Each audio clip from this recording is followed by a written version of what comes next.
أعوذ بالله من الشيطان الرجيم నేను శపించబడిన బహిష్కరించబడిన శైతాన్ నుండి రక్షణ పొందటానికి అల్లాహ్ శరణు వేడు.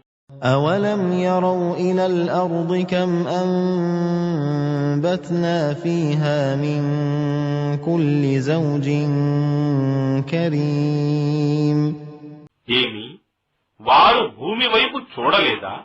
మేము దానిలో ఎంత పుష్కలంగా శ్రేష్టమైన రకరకాల జీవరాశుల్ని పుట్టించామో.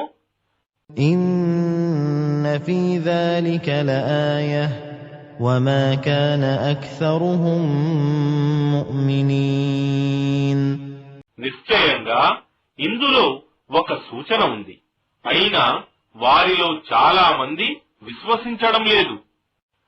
وإن ربك لهو العزيز الرحيم మరియు నిశ్చయంగా నీ ప్రభువు కేవలం ఆయనే సర్వశక్తిమంతుడు, అపార కరుణా ప్రదాత.